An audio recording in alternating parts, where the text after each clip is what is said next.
महाराष्ट्रातील कुट्टी मशीन, चारा कापणी मशीन, अनुदान योजना 2026 संपूर्ण माहिती। नमस्कार शेतकरी मित्रांनो, आपल्या सर्वांचे मनःपूर्वक स्वागत आहे। आजच्या व्हिडिओमध्ये आपण महाराष्ट्रातील कुट्टी मशीन म्हणजे चारा कापणी मशीन अनुदान योजनेबद्दल सविस्तर माहिती जाणून घेणार आहोत। जर तुम्ही गाई, म्हशी, शेळ्या किंवा इतर पशुपालन करत असाल तर हा व्हिडिओ शेवटपर्यंत नक्की पहा।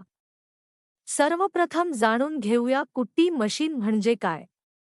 कुट्टी मशीन हे जनावरांसाठी हिरवा किंवा सुक्या चायाचे छोटे तुकडे करणारे यंत्र आहे। या मशीनमुळे चारा लवकर तयार होतो, जनावरे चारा सहज खातात, चायाची नासाडी कमी होते आणि वेळ तसेच मजुरीची मोठ्या प्रमाणात बचत होते।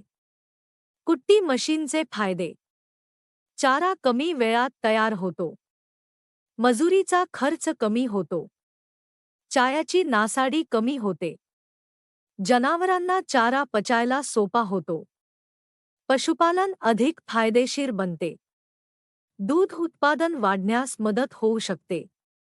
महाराष्ट्रात अनुदान मिळते का? होय, महाराष्ट्रात कृषी यांत्रिकीकरणाशी संबंधित काही योजनांद्वारे कुट्टी मशीनसाठी अनुदान उपलब्ध असू शकते। यासाठी प्रामुख्याने महाडीबीटी पोर्टलवर अर्ज करावा लागतो। मात्र कोणत्या वर्षी कोणत्या यंत्राला अनुदान उपलब्ध आहे हे शासनाच्या मार्गदर्शक सूचनांनुसार बदलू शकते। किती अनुदान मिळू शकते? अनुदानाची रक्कम शासनाच्या नियमांनुसार बदलते। पात्र लाभार्थ्यांना निश्चित टक्केवारीनुसार किंवा मंजूर मर्यादेनुसार आर्थिक मदत दिली जाते।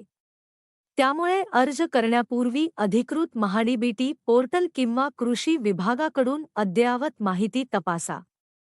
पात्रता: अर्जदार महाराष्ट्राचा रहिवासी असावा, अर्जदाराच्या नावावर शेती असावी, आधार क्रमांक आणि बँक खाते जोडलेले असावे, शासनाने ठरवलेल्या अटी पूर्ण करणे आवश्यक आहे।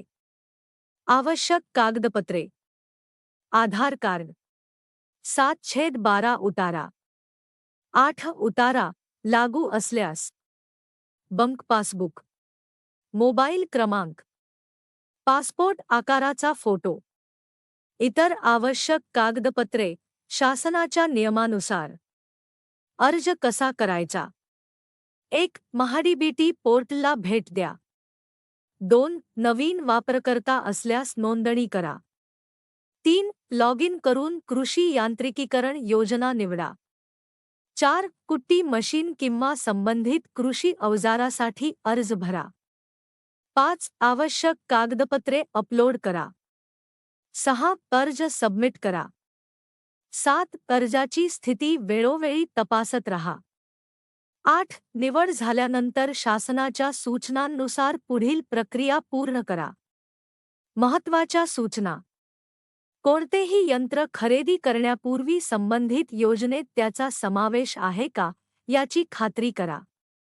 फक्त अधिकृत सरकारी वेबसाईट किंवा कृषी कार्यालयातूनच माहिती घ्या। कोणत्याही एजंट किंवा दलालाच्या भूलथापांना बळी पडू नका। सर्व कागदपत्रे योग्य आणि अद्ययावत ठेवा। मित्रांनो, ही माहिती उपयुक्त वाटली असेल तर व्हिडिओला लाईक करा, आपल्या शेतकरी मित्रांसोबत शेअर करा आणि अशाच सरकारी योजना, शेती आणि पशुपालनाविषयीच्या माहितीसाठी आपल्या चॅनलला सबस्क्राईब करायला विसरू नका। धन्यवाद। जय महाराष्ट्र, जय किसान। टीप: या व्हिडिओतील माहिती सामान्य स्वरूपाची आहे। योजना, अनुदानाची रक्कम, पात्रता आणि नियम शासनाच्या नव्या निर्णयांनुसार बदलू शकतात। अर्ज करण्यापूर्वी महाडीबीटी पोर्टल किंवा संबंधित कृषी कार्यालयातून अद्ययावत माहिती अवश्य तपासा।